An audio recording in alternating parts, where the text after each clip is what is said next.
Warning, this podcast contains spoilers.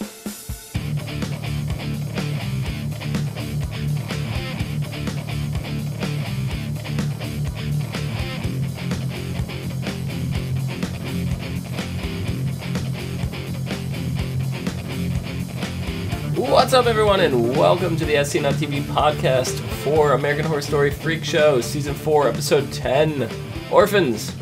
I'm your host, Dom. With me are my co-hosts, Mike and Omikins. Hey.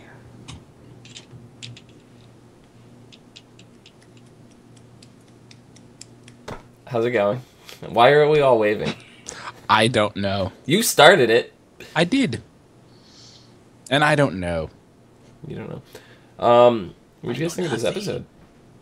I liked it. I thought it was story. Yeah, I thought it was one of the better episodes they've had of late.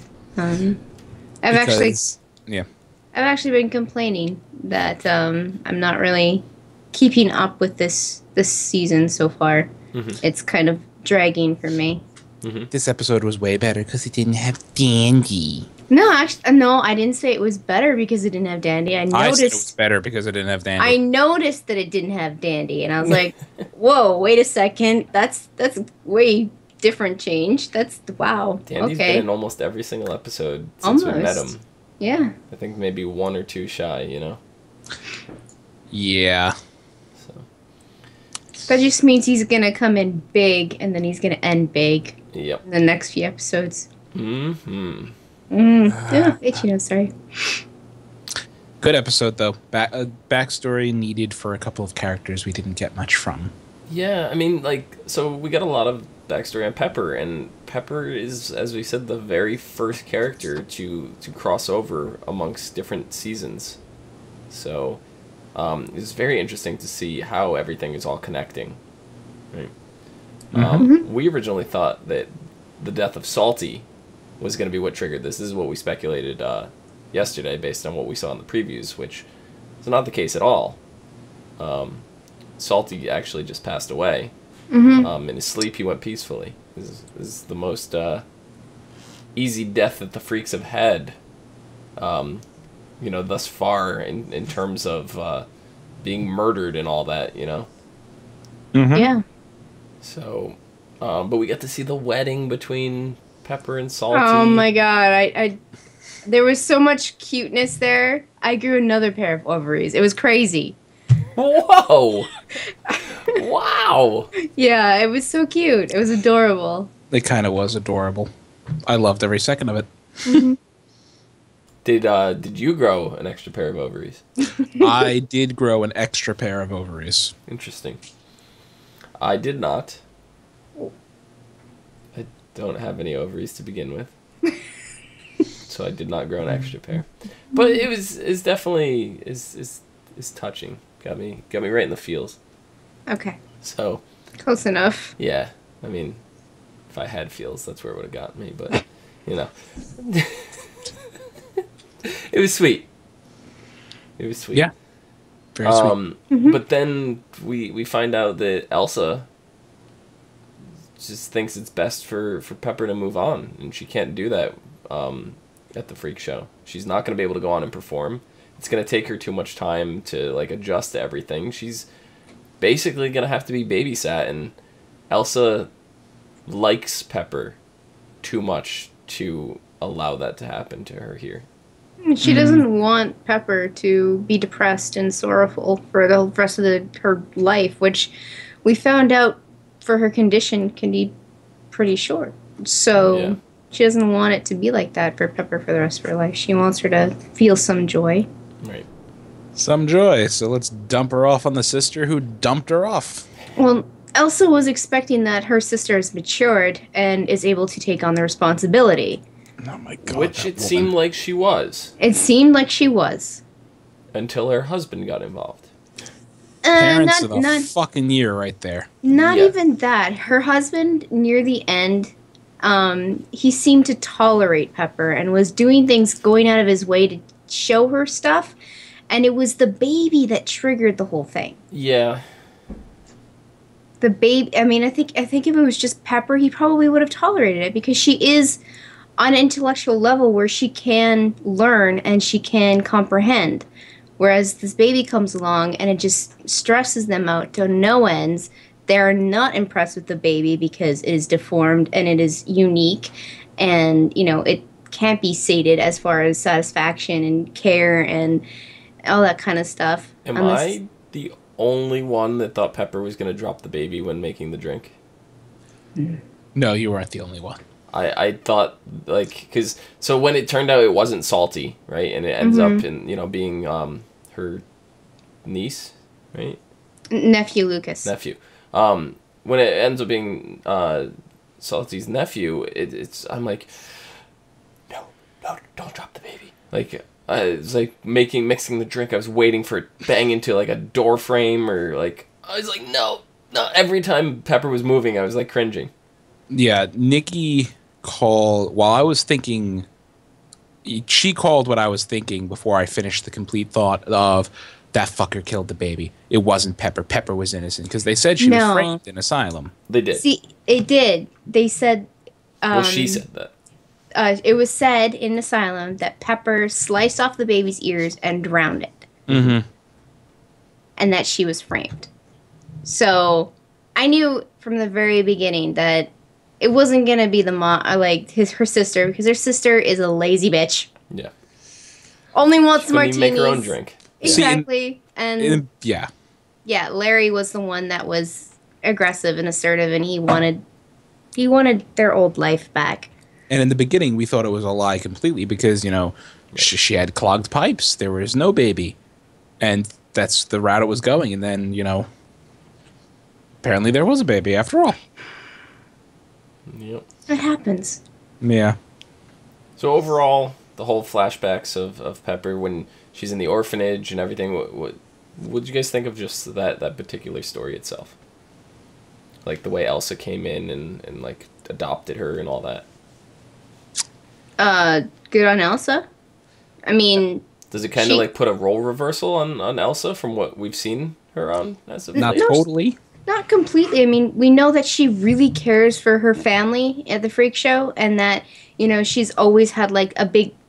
When we saw Ma Petite, when Ma Petite was found dead, Elsa was freaking crazy in remorse. Ethel thought that was all an act, though, and exactly, she thought it was all an act. I don't know where I fell. I think it was somewhat in the middle. I think it may have been over dramatized, but I definitely know that she felt bad for Ma Petite. But I mean, she treated six cases of Dr. Pepper for Ma Petite. That made me laugh. It was only 3 cases, but Was that it made 3? me laugh my ass off. God. Dr. Pepper would you trade your firstborn for Ma Petite? If I was the Dr. Maharaj of wherever the Faj. That wasn't even his daughter, was it? No, it was his pet, his favorite pet. Would you trade No. Luna for 3 cases of Dr. Pepper? You know what? I would. You don't even drink Dr. Pepper. Exactly, I would still do it. I didn't know what I thought the bottle was like Coca-Cola or something because No. the South, that's the obvious thing. What about your actual cat Josie? Would you trade Josie for 3 cases of Dr. Pepper? Your actual cat. Luna is my actual cat. Not yours, hers. I love Luna, but she loves me too much. So she's always hanging around, and she's very clingy, and when I don't give her the attention, she knows exactly what buttons to push to piss me off. So that I give her the wrong kind of attention. The button on top of your computer that shuts it off. Yeah, that one. Most cats know how to get your attention. Luna has a very unique gift for knowing just what to do. But what do you think Ma Petite did that made the Sultan or whatever he was, Maharaj? Is that what he is? Yeah. He was the Maharaj of... What did Ma Petite ever do that she deserved to be traded away for 3 cases of Dr. Pepper, or was Dr. Pepper just that damn amazing? It was so soulful and such a freaking experience that he was I have to trade for this. He's I will not trade you all the money in the world. Yep. You couldn't pay me, and then 1 Dr. Pepper, and he must have thought I mean, The thing, I thought if she was cracking a beer or something. I Yeah. didn't know it was a Dr. Pepper. And she looked so confident that this was gonna. I thought she was gonna give it to Ma Petite, being like, "Here, Ma Petite, you can say for yourself if you want to come with me." But no, she gave it to the Maharaj, and then it must have been like she was just so confident, like, "Oh, this is so gonna work." it was Oh a yeah. flavor explosion. Because think about it. The It guy's is. from India. This was the late 40s, right? Mm-hmm. At the time, the flashback. From India. You know, carbonated, sugary soft drinks were not a thing in India, especially Dr. Pepper. So to him, this must have been some mystical, magical, very expensive and rare American beverage that, you know, all the fancy folks drank or something. And, you know, it knocked his taste buds on their ass when he drank it. So he was like, I'll take 3 cases of this. And then 10 years later, he finds out it's a common, you know, nickel per bottle sold at every store in thing. I mean, I really enjoyed the flashbacks with Ma Petite. It was nice seeing her again because she's been gone for what, 2 episodes now. Mm-hmm. Yeah.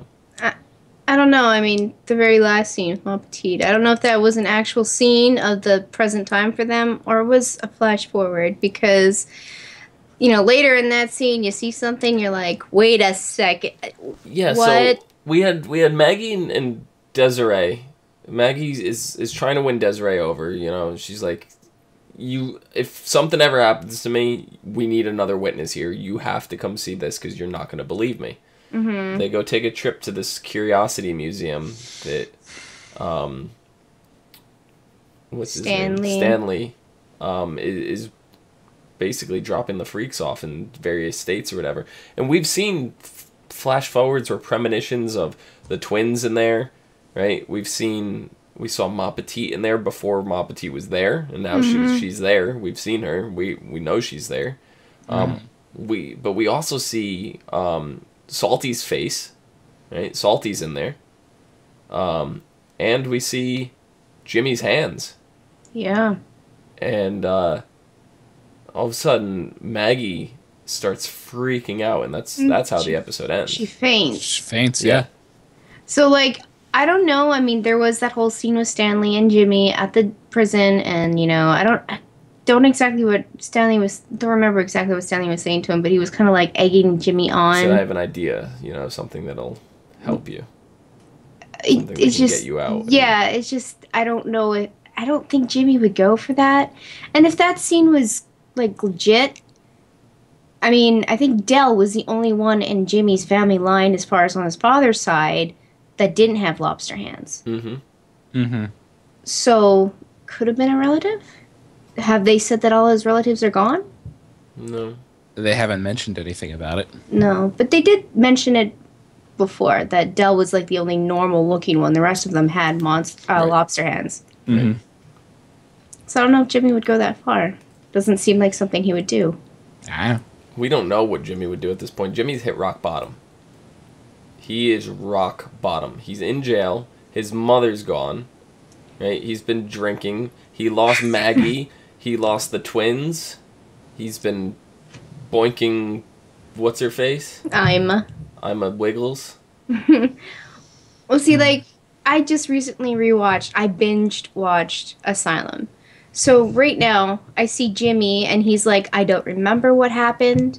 And then I look at Kit when they were trying to brainwash him into saying he did it. Mm-hmm. So it's kind of like they're kind of mirroring right there, and it there is some sort of, it seems the same. Right. Oh, well, speaking of which, we also saw the return of a second character, Sister Mary Eunice, and we get to see Pepper's introduction into the asylum, and Sister Mary Eunice sitting down with Rita, and she's basically telling her, you know, that Pepper is like a Satanist, you know, more or less. Yeah. You know? And, you know, we get to see Pepper in action, and how Sister Mary Eunice is, like, taking Pepper under her wing, and, like, there's hope for you. I could see it in your eyes. You feel remorse, and sort these National Geographic magazines. And she finds Elsa's face on Time magazine from 1962, and she was dropped off in 1958. So it's been a few years. since Rita took her in. No, it was the other way around. I'm sorry. She was dropped off in 1962. The magazine was from 1958. Oh, yeah. So we know Elsa hits it big in Hollywood. Yeah. Or that could just be an old magazine of when she was a star somewhere else. I don't know. Like, wasn't she in those films? No. No. This was a flash forward. The current time is what, 1953, 1954? Yeah. Or 1952. It's around that area. It's in that area. The magazine was from a few years in the Later. future. Okay. And then Pepper found it a few years later. Mm-hmm. And yeah.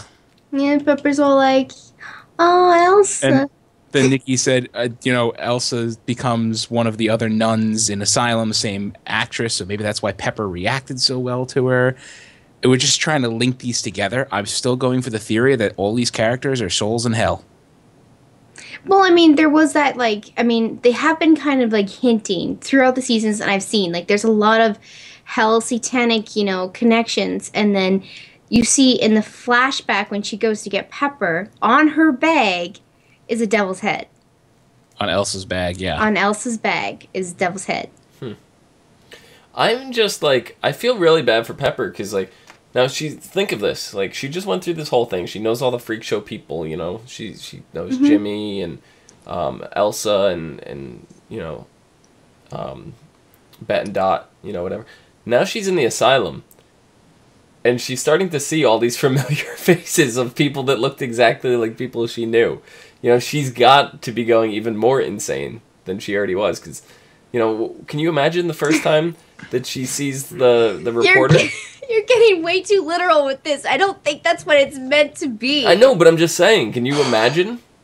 Yeah, I can imagine the first time she sees the reporter. If that's the case, I mean, it would be a little crazy for a crazy person. Even for a normal person to be crazy. And even if she, spoke out and started being like, but I know you, you're Elsa Mars. And she'd be like, what? You're crazy, go away. Nobody would even think twice about it. Here's my thing with Pepper. And, Nikki tells me one thing. I just want to clarify. The aliens did nothing to her, right? The aliens did nothing to Pepper. She just started speaking fluently with that baby that one episode. In Asylum, yes, she spoke fluently near the very, the last 5 episodes. She started really speaking out and actually, sentences, and they weren't, mumbles of just the same word here and there. It was actual speech, back and forth, full conversation. See, I had always thought the aliens did something to her at that point, but, Nikki says that they didn't do anything to her, so I figure her working in the library is how she taught herself to speak. I wanted to point that out earlier. We know that Sister Mary Eunice is taking her under her wing, right? Mm-hmm. And she's probably spending more time with her than Elsa was willing to do. Elsa loved her. She did. Mm-hmm. But she's managing a whole freak show. She's managing all these other people. She doesn't have the time dedicated to just sit there and focus on one person. Sister Mary Eunice, and probably the help of some of the other people in the asylum, just interactions and talking and sitting and being patient with her and playing games. Even when we saw Elsa in the beginning playing checkers, and you saw Pepper was learning. She learned, she understood, she got the double jumps down, right? That would be the hardest part about, you could learn how to play checkers and jump, but to know how to double jump, that showed right there, Something little, it showed that she had the cognitive function to retain and remember information like that. Yep. So I definitely think just the time in the asylum is better for Pepper than the situation she was in. It's not better, but it does help her out and grow. I mean, and the maternal instincts, which they were talking about when she took her nephew under her wing and started doing things for her sister as far as the baby's concerned, actually carries over into Asylum when, I'm not sure if anybody's watched Asylum, but the character Grace, she has a child. Crazy aliens involved and everything, but she actually helps birth the child and take care of him for a little while. So you see the connections between Freak Show Pepper and Asylum Pepper, and how she is an actual person. She's not just a freak. Mm-hmm. Yep. Outside of Pepper, I mean, this episode really focused on Pepper for the most part, but we had the little thing with Ma Petite. You know, we had the stuff with Jimmy, and Maggie and Desiree, but yeah, I'm starting to think now more and more because these premonitions are going to come true, right? Because we saw Ma Petite, you know, bite the dust. It was a different way than what happened, but she's still in there, and she still kind of looks in the same thing. Like, we saw that she was gonna drown in like the cylinder or whatever, and that wasn't the case, right? No, but she still ended up yeah. in the cylinder with the water, you know, whatever. So it was very you know, it's probably the same thing, you know. We've now seen the twins, right? Their upper torso, you know, are in the water. We see Salty, his head in there, whatever. We know Salty's dead. Died of natural causes, or maybe he didn't die of natural causes. We may find that out a little bit later in the season, that he was poisoned or, you know, something. But with that aside, now Jimmy's hands supposedly, and then they start alluding in the previews to Jimmy's hands. There was something in the preview for next week about Jimmy's hands, and the trailer that we get to see, we also see Neil Patrick Harris's character. And he comes in like a magician kind of style role. And I'll get into that in a second, because next week the episode is called Magical Thinking, right? Or next week, next episode, episode 11, it comes back, what was it, January 7th, I believe? Yes. Yeah, January 7th, Magical Thinking. Elsa prepares for her move to Hollywood, and the twins grow enamored with the traveling salesman, which is Neil Patrick Harris. Dell plots Jimmy's escape from police custody. Now, with the traveling, so we see Neil, I don't know if he's a chameleon salesman, right? Neil Patrick Harris. That's what I think they said. But he's also going to be playing a role of like a magician, and in it, we see him doing a magic trick.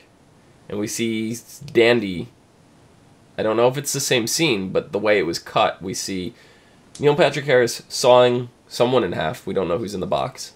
We see Dandy clapping and cheering. And then we see blood flying out of the box, as if the trick went wrong and he actually sawed someone in half. And in it, we see the twins, Bet and Dot, being his stagehand assistant. So we see them wheeling out the box, and he said something about what's the best part of misdirection when you have an assistant like Bet and Dot who is going to draw all the attention. You know, so magic's all about misdirection, and with them, people are going to be focused on them, which is going to allow him to pull off his misdirection for his tricks easier. So now I'm thinking something goes wrong and they get sawed in half. Ben Dot? Yes. If they get sawed in half, that's how they end up in the museum. With just their torso. Yeah, it's very possible.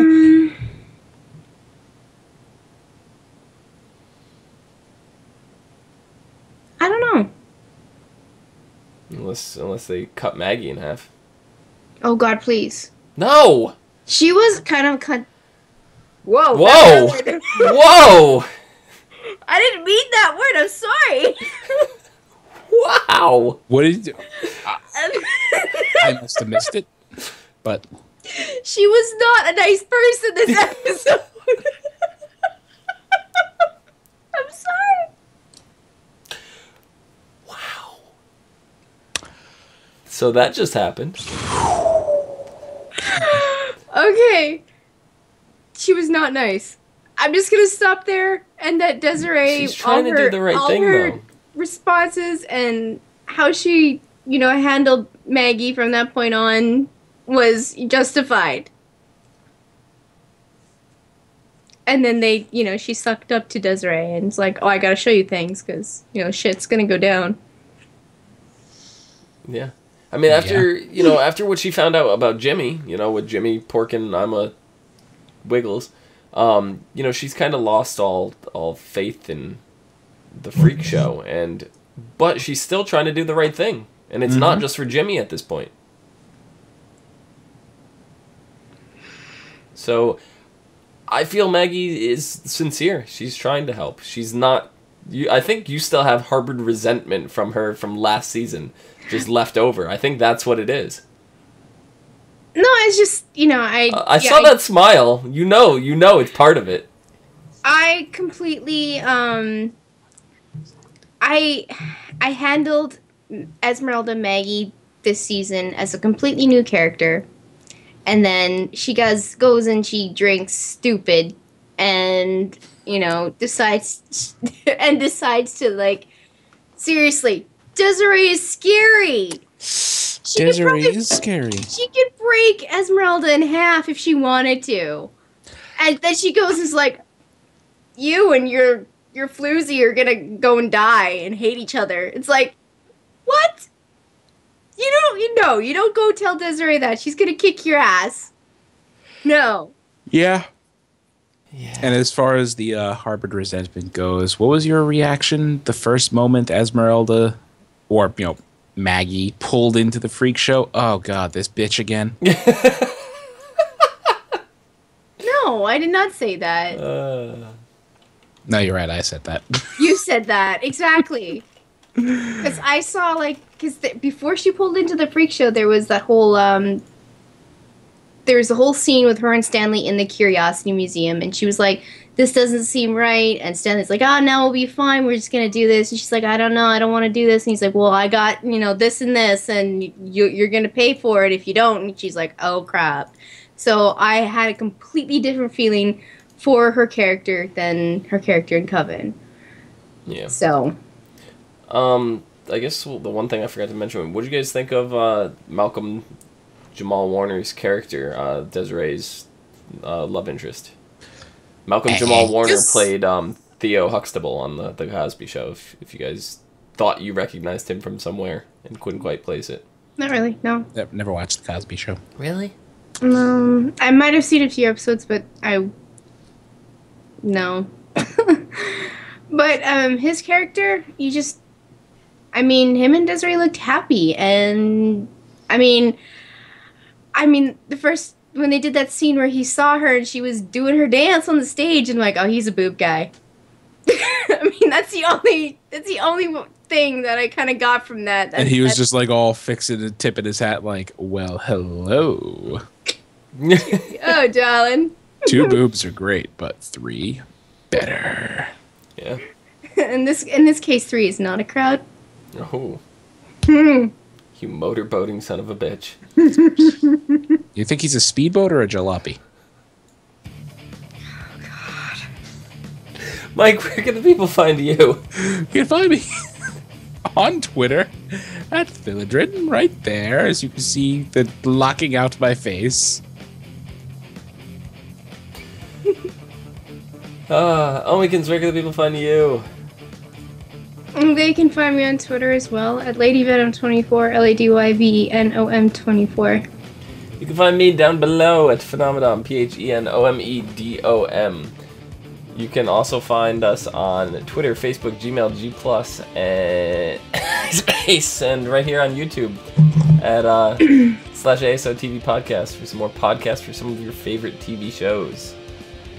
Till next week, not really. Until January 8th.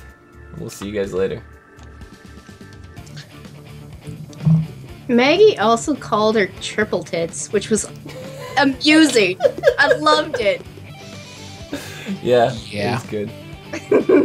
It comes back the 7th, so we'll probably be doing this the day after on the 8th. So yeah. Yarp.